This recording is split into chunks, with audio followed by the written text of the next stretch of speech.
Hi, I'm Dana, and today I want to talk about a topic that I've seen brought up on TikTok over the last few days, which is being autistic and thinking in memories.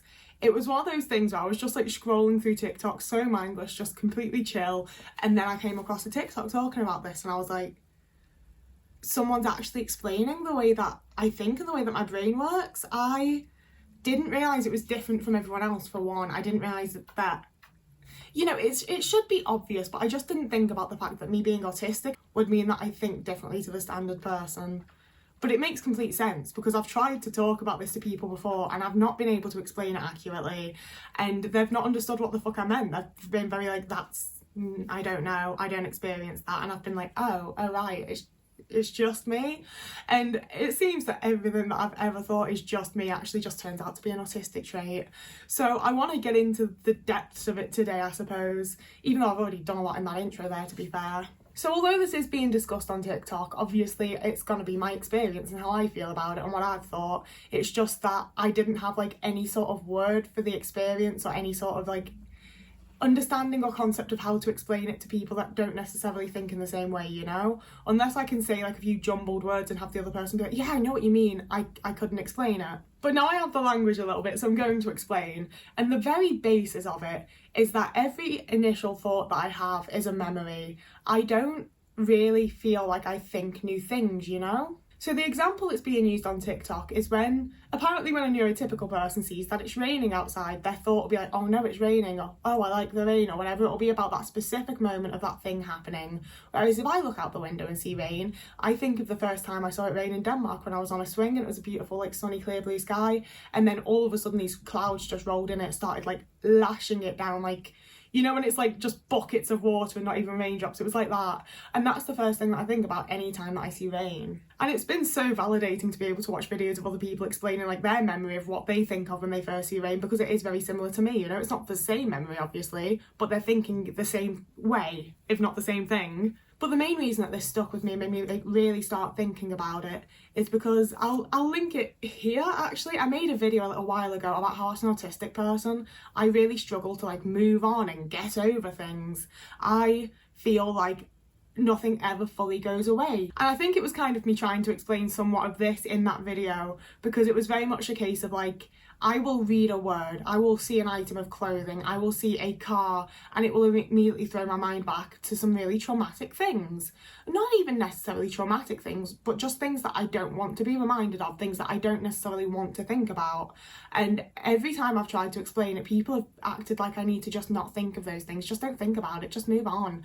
And I'm like, I'm not choosing to think about these things, you know? I don't want to go out every day, and for the last like, how many years has it been? I'm 26 now. For the last 8 years, anytime I see one of the 3 cars, like similar car types to what my dad drove, I get to think about my dead dad. I'd love to not do that. And obviously, a lot of people will see a car and think of someone who's passed away who had that same car, but it's my first thought every time for like dozens upon dozens upon dozens of things. Right down to any time I'm in a situation where I see things about like Xboxes and certain games, I suddenly remember all the times that my ex would like scream at me while the Xbox like home screen was up in the background and things like that. I don't want to think about these things, you know. I've put a lot of work into getting away from those situations and not having to experience those things over and over, but I still think about them over and over because they're my very first thought when I see or hear about certain things. And like I used the example of rain because it's both one that other people have been using on TikTok, and it's also like quite a nice happy memory, you know, like I say, it was a really nice day, I was on a swing set, I was having a good time, and then this rain rolled in. It was like really quite exciting and quite an adrenaline rush, and I ran home in it, you know. It's not an unpleasant memory, it's quite a nice one, but the majority of my memories of like most of my life haven't been nice, you know. Most of them have been quite traumatic and quite just like not very good. So it's things like if I walk past a school, I'm suddenly reminded immediately of all the things that happened to me in school, and I just don't feel like other people necessarily do that, you know. I don't feel like that is how their brain works, because I've been friends with plenty of neurotypical people who got picked on in school and have trauma from school. It happens to most people regardless of neurotype, but they don't seem to have a genuinely like anxious, traumatized sort of reaction to simply walking past the school they didn't even go to, you know. Whereas like I feel the same anxiety walking past every school as I did when I was going into my actual school. It's never nice, I always remember it all, and it all just floods back. And it's one of those things that I don't think would be such an issue for me if I had more nice memories. And I say that and I can back it up with evidence, because the last year and a half, 2 years, I've been building some really, really special, really connected, really lovely friendships. So there's times that I will see things that remind me of those people and remind me of memories with those people who obviously I have good times with, so they're nice memories. And it's really quite pleasant to just be going about my day-to-day life, and so many things that I look at and interact with and just experience, remind me of the good times and have the immediate memory of a really nice thing. And I do feel like if I'd had more pleasant childhood experiences and more nice times in my teen years, I would probably have a nicer day-to-day life now, because the memories that I have that are connected to everything all the time that I can't prevent from popping up when I interact with anything in the world would be nicer. And that's where I do think that there is at least a solution, because I feel like a lot of the time when I figure these things out and make videos about them, I don't have any sort of solution. I'm just trying to open up the discussion and start people talking, which I would like to do with this topic too. But I feel like I do have the solution, because I know that those memories and the first thing that comes up can be replaced. I know that before I had the experience with the rain in Denmark, every time I saw the rain, I remembered one of the times that my mum got really, really mad at me for wanting to go to the park because it was raining, and I knew it was raining. We can't go to the park when it's raining. And it had been this whole thing. And that was what I thought of and remembered every single time I saw rain. So that automatically, as a 12, 13-year-old, was immediately just replaced by a nicer memory. I don't think of the other time now. I had to really think about it and be how does my brain work? What were my memories before? What did I think about before?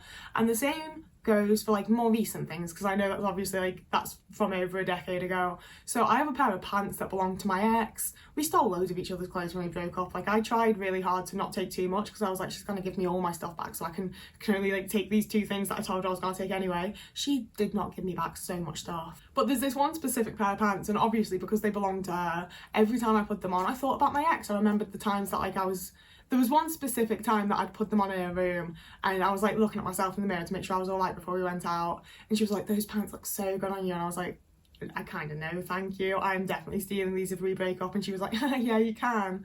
So that's what I thought of every time I put them on for a good few months.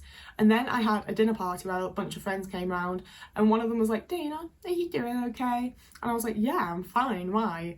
And they were like, "Oh, because you put a post on Instagram once that those were your sad pants and you wear them when you're not feeling good." And I was like, "Yeah, I do, but people are here now and I'm all right now, but earlier was a tough time." But now every time I put those pants on, I think of that, and I have to do the thought process to go further to think about the fact that they're my ex's pants, So most times that I put them on, I don't do that extra thought process, and it's just that first initial memory that comes, and I don't have to think about my ex. But it's one of those things where, as much as I know that I can replace the memories, it's not a choice. I don't decide which memories get put in as the first thing to come to mind, There's so many things that just immediately pop into my head that I don't want to think about, that I can't prevent from popping into my head.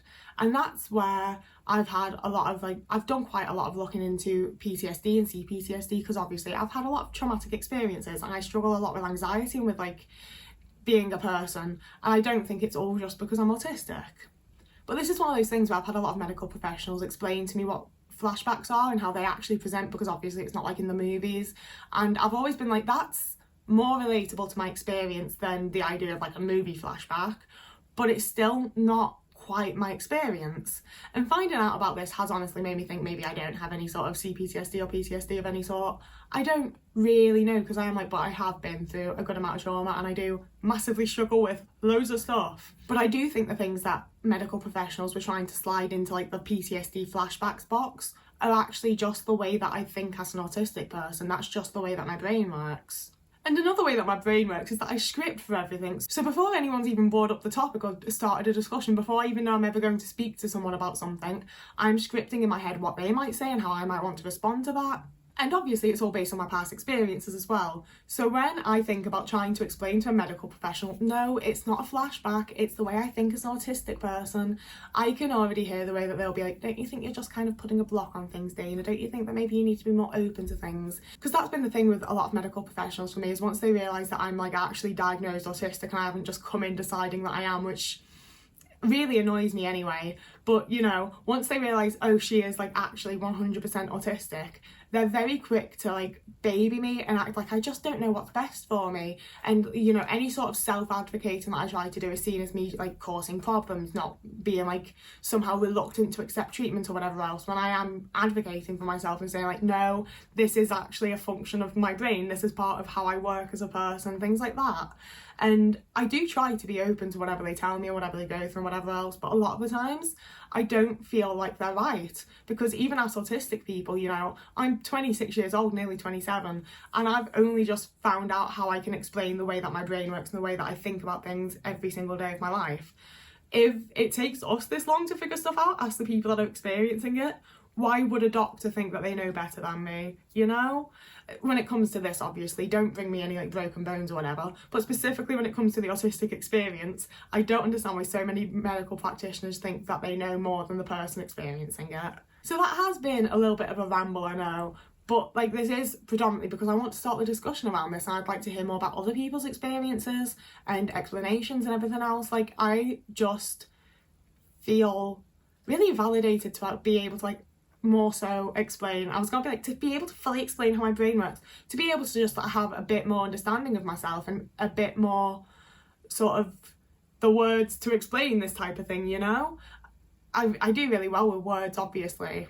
So if you do have any sort of thought on this or want to join the discussion anyway, please do. The comment section is open, and I am getting better at replying to some comments, but I still don't reply to very many. But I do read every single one. I really enjoy the discussions that I had in the comment section, because I learn so much, you know? Like, that's largely the point of this channel, is that we all get to like learn from each other and relate to each other. It's all hopefully just a nice little time. Please do be kind.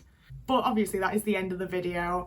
If you want to follow me and subscribe to me here, I do post 3 times a week on Tuesdays, Thursdays and Sundays. And you can also follow me over on TikTok for daily content, and over on Instagram for like more sporadic content, but it's more personal, you know? I don't think about Instagram. I just sort of post it every now and again. So if you want to see that, you can follow me there.